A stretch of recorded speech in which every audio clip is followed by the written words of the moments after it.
Валентина Шевченко ысык көлдө кой айдап жүргөн видеосун жарыялады.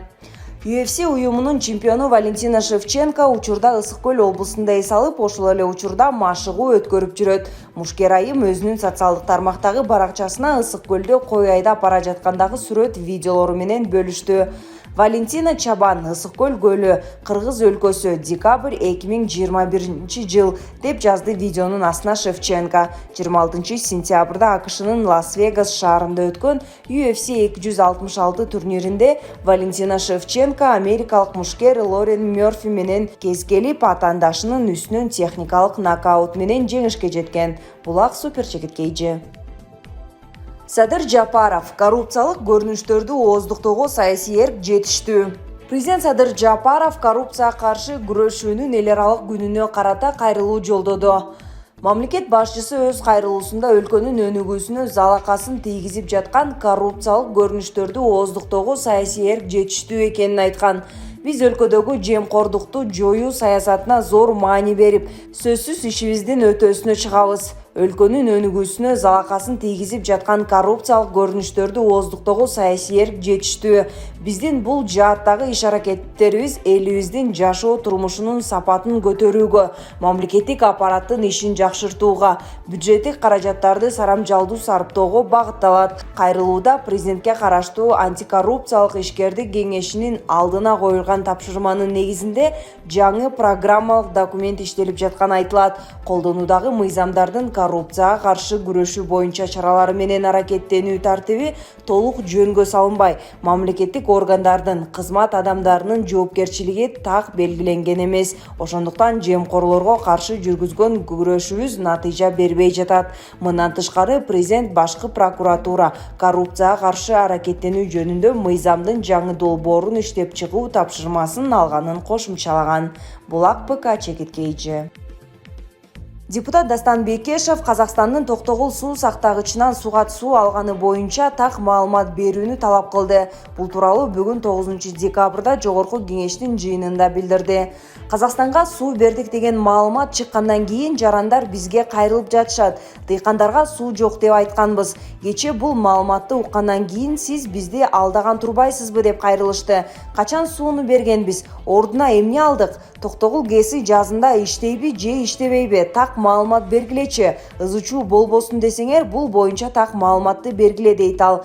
Коңшу Казакстан Токтогул суу сактагычынан суга маалында суу алган. Бул тууралуу министрлер кабинетинин төрагасы Акылбек Жапаров менен Казакстандын премьер-министри Аскар Маминдин жолугушуусу учурунда айтылганы. Коңшу тарап ыраазычылык билдиргени коңшу өлкөнүн өкмөт башчысынын расмий сайтында жазылат. Министрлер кабинети Акылбек Жапаров менен Аскар Маминдин жолугушуусу тууралуу билдирүү тараткан. Бирок анда Токтогул суу сактагычынан сууну кошумча агызуу боюнча сүйлөшүү айтылган эмес.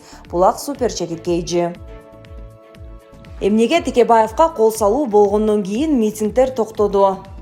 Өткөн аптада Атамекен партиясынын лидери Өмүрбек Текебаевди топтошкон балдар сабап кетишип, өлкө ичи уу-дуу түштү. Эл аралык коомчулукту таң калтырдык. Окуянын өнүгүшүнө карай Текебаев тентектерди кечирип, бирок уюштуруучуларын жазалоо принцибинен тайган жок. Анығында 63 жаштагы саясатчыны жабыркатып, ыза кылышты. Бирок саясий аброю эбегейсиз көтөрүлдү. Тагдырдын тамашасыбы Айтор Текебаевка кол салуу болгондон кийин БШКнын астында күндө өтүп жаткан митинг токтоп, саясатчылар, активисттер чээнге кирип кетишкенде эле жоголушту. Ошондо коркуп калыштыбы?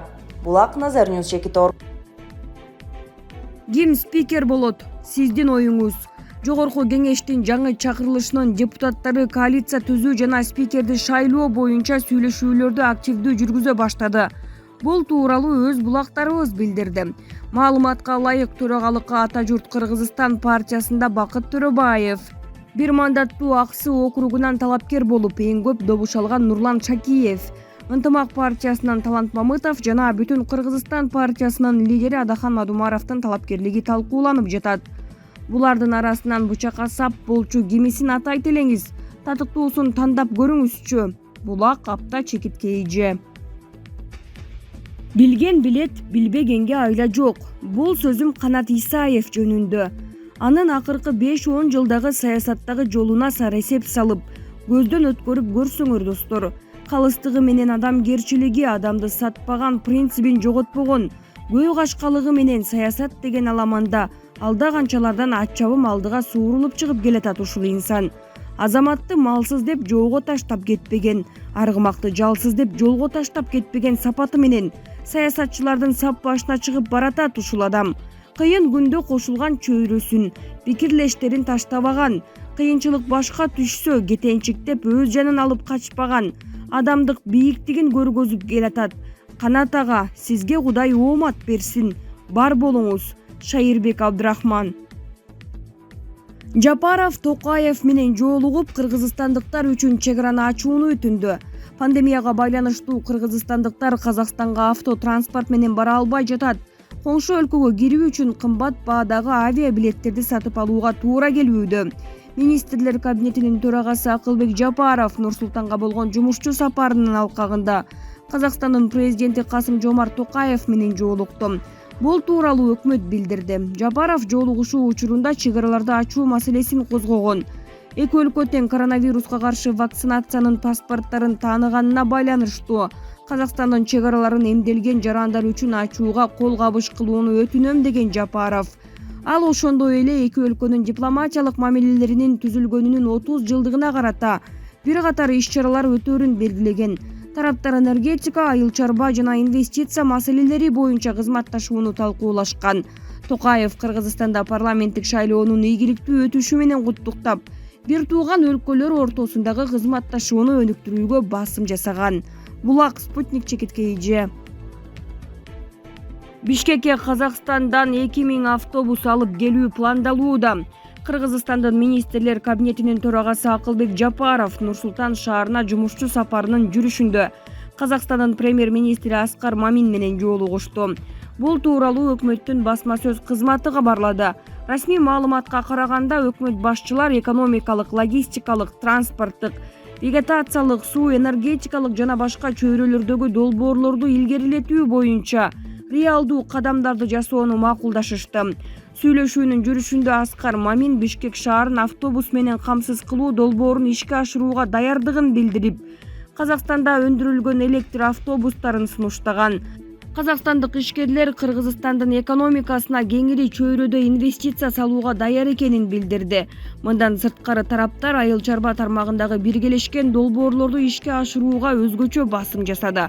Казак тарап кант өндүрүү менен алектенген кыргыз ишкерлери менен тажрыйба алмашууга кызыктарлыгын билдирип, кант кызылчасын жана кант сырьёсун өстүрүү боюнча биргелешкен ишканаларды ачуу мүмкүнчүлүгүн кароону сунуштаган.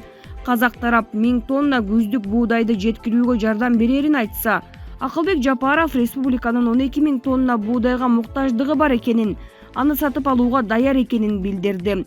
Тараптар Кыргыз Республикасынын аймагында дүң бөлүштүрүү борборлорунун түзүү жана иштетүү боюнча биргелешкен иш-чаралар планын 2022 жылдын февраль айында ишке киргизүү пландалып жаткан Ак Тилек жана Кара Суу автожол өнүктүрүү пункттары аймагында индустриалдык соода логистикалык комплексин түзүү жана иштетүү маселесин талкуулады. Аталган долбоорлорду ишке ашыруу эки өлкө ортосундагы товар жүгүртүү көлөмүн жогорулатууга мүмкүндүк берет. Келечекте аны 2 миллиард АКШ долларына чейин жогорулатуу сунушталууда. Буга чейин президент Садыр Жапаров Казакстанга мамлекеттик сапар менен 2-мартта барган. Анда мамлекет башчы эки мамлекеттин соода экономикалык потенциалы толук пайдаланылбай жатканын айткан. Булак, Политклиника чекиткейи. Канада Кытайда өтө турган Олимпиадага дипломатиялык бойкот жарыялады. Кытайда келерки жылдын февраль айында өтө турган кышкы Олимпиадага дипломатиялык бойкот жарыялаган өлкөлөргө Канада да кошулду. Канаданын премьер-министри Жастин Трюдо 8 декабрда журналисттерге бул чечимибиз Кытай үчүн жаңылык болбойт деп билдирди. Ошондой эле ал бир нече жылдан бери биз бул өлкөдө адам укуктарын бузулушуна кооптонуубузду билдирип келе жатабыз деп белгиледи. Буга чейин Улуу Британиянын премьер-министри Борис Джонсон да адам укуктарынын сакталышына байланыштуу маселеден улам Олимпиаданын ачылышына алардан эч бир министр барып катышпай турганын айткан. Бул иш-чарага катышпасын АКШ жана Австралия өлкөлөрү да жарыялашкан. Вашингтон Кытай бийлигинин Шинжаңдагы уйгур, казак, кыргыз жана башка мусулман азчылыктарына жасалган мамилесин геноцидке теңеп келет. Ошондой эле батыш өлкөлөрү Бейжиңдин Гонконг боюнча саясатын да айыптоодо. Кытай бийлиги мындай дооматтардын баарын негизсиз деп атап четке кагууда. Булак Назар News Чекит.org.